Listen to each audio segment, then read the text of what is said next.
fonds Covid 19 rapport bi nga xam ni itam réalisé nañ ko en diggante ak 2020 2021 jàpp li nga xam nekk mu ni 2022 jamono ji nga xam ni itam Sénégal nekkoon na si mbos daal di déployé woon plus de 1000 milliards suñu ay koppar nag ma ni kon nag amaan na benn rebondissement allant dans sens dossier bi nga xam ni itam moom la sëñ Bassirou daal di génne il y a de cela 10 mois jëbbal nañ ko enfant li nga xam nekk moo di pôle judiciaire financier mu daal di taxaw si dossier li nga xam nekk moo di mbas mi imperfection yi nga xam ni itam am na si biir dossier bi ñuy wax ni ko ni sax yaa benn 20 milliards boo xam ni itam utiliser ko leneen lu dul li nga xam nekk moo di mbas mi waaye itam absence d' appel d' offre yi ba si ak camion yi nga xam ni itam moo doon transporter ceeb beeg et tant d'autres alors Cheikh Omar naka daal di jàngatee dossier boo xam ne itam da tenir à cœur moom yow laa ñu ko xalaat ba ñu jóobee fii si pôle PGF naka daal di jàngatee rebondissement bi nga xam ne am na si allant dans sens ni nga ko doon expliquer sa histoire ak ni nga nekkoon biti réew concrètement. Oui, mais non, man, mon histoire, c'est en fait, c'est parce que je l'ai vécu,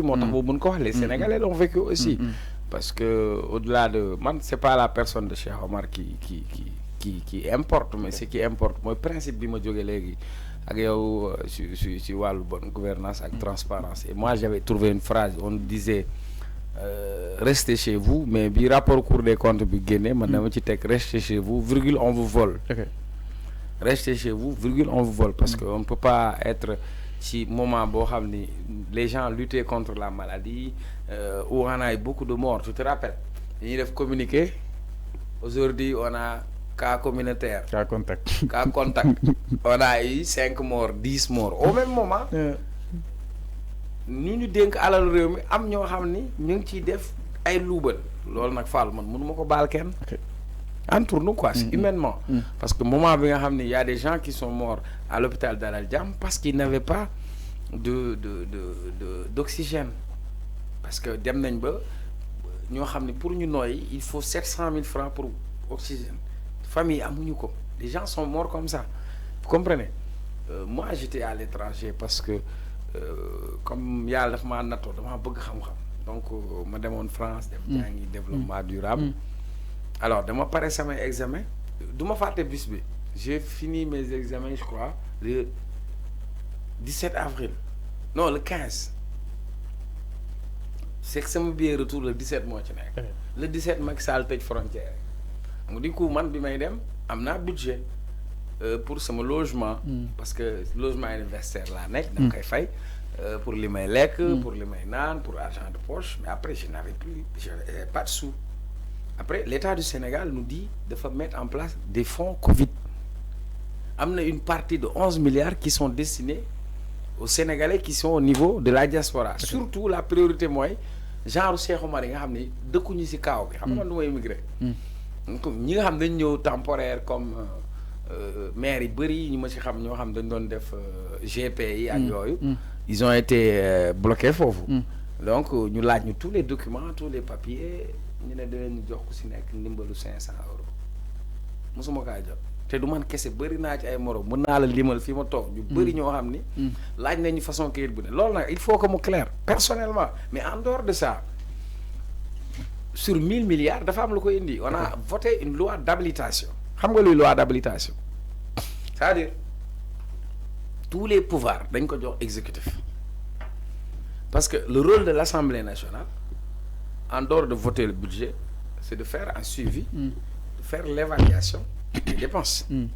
Mais la loi d'habilitation, mon école loi boo xamanteni dafa sauter ce verrou. Donc l'Assemblée n'avait plus un mot à dire sur les décisions. Donc aussi Premier ministre. Oui. Donc du coup, on peut choisir de prendre 1000 milliards du budget du Sénégal, de l'argent des Sénégalais, ne dañ koy def fi dañuy xex mbass mi. Au même moment, bi rapport bi génné sa loxo day taf sa gémmiñ quoi. C'est-à-dire jaaykatu kebab moo doon gagné marché ceeb Mansour Faye bu ñu ko waxee ceeb mu ne boo ma ko waxee tey ma porter la plainte léegi nañ ko leeral ci masque ñu surfacturé prix masque yi gel alcoolique business bi génn ci le docteur là mooy xale jigéen noba nu mu tudd docteur Bousso la xam docteur Bousso il écrit un livre il dit que à la place de blouse combinaison yi ñu war a sol ñu indi leen ay pyjama. Il faut que ça soit clair. ce dossier a été transmis à la justice, nous transmettre au niveau de la DIC. Alors, vous avez remarqué que, ci période bobu ay DAGE rek lañ doon cité. DAGE yi am nañ responsabilité, mais un DAGE ne peut rien faire sans mu ànd ci ak ministre de tutelle. ministre de tutelle. Ok.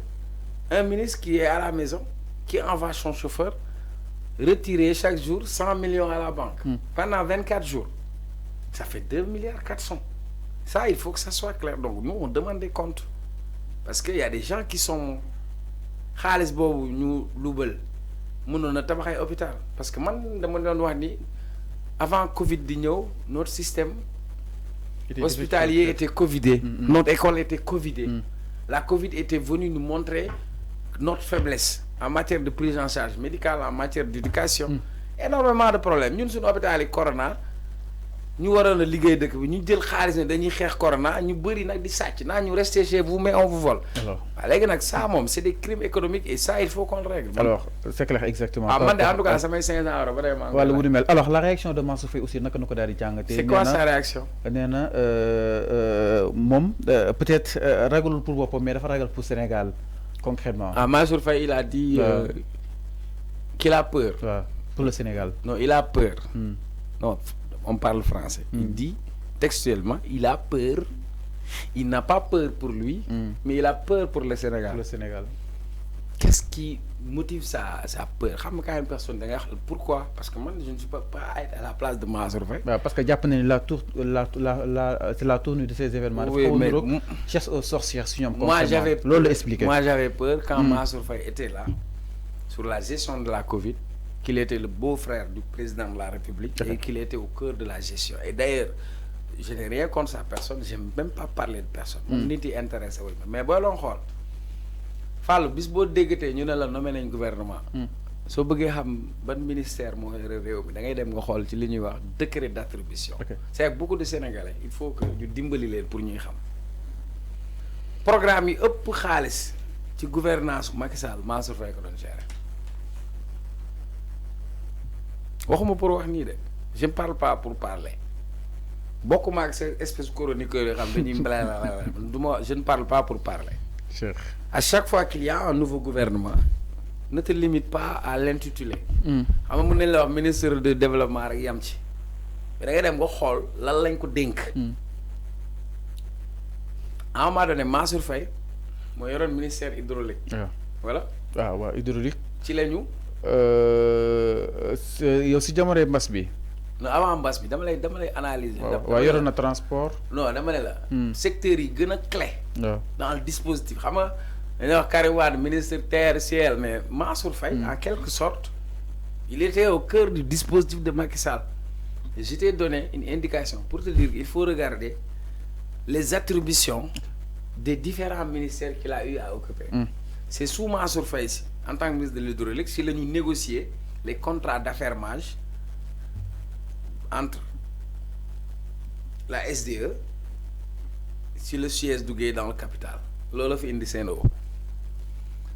Mansour Faye quand il était ministre des Transports et des Infrastructures, là-bas c'est les gros marchés que ça. Là ça se passe.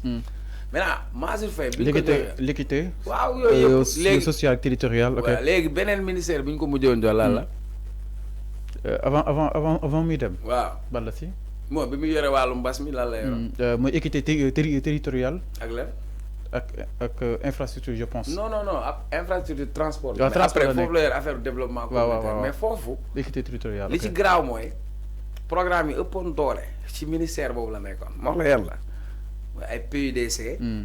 ay PUMA beaucoup de programmes yu amoon milliards yu bëri ci ministère am la nekkoon moo tax ma il faut regarder les attributions du ministère qu'il occupait. Maintenant lors de la Covid. Comme moi, tout ce qui est social, machin, mais lépp ci mom la ñëwaat. Il doit avoir peur. Il doit avoir peur parce que tout tournait autour de sa personne. Maintenant, que je ne dis pas qu'il a fait ou qu'il n'a pas fait, c'est à la justice de se prononcer, mais en tout cas, les Sénégalais dañu am obligation de rendre compte au Sénégalais. Alors exactement donc ce sont toutes les précisions justement de Mansour Faye avançant qu'il n'a pas peur pour lui-même mais il a peur pour le Sénégal exactement. Alors non, pour moi il a peur pour lui.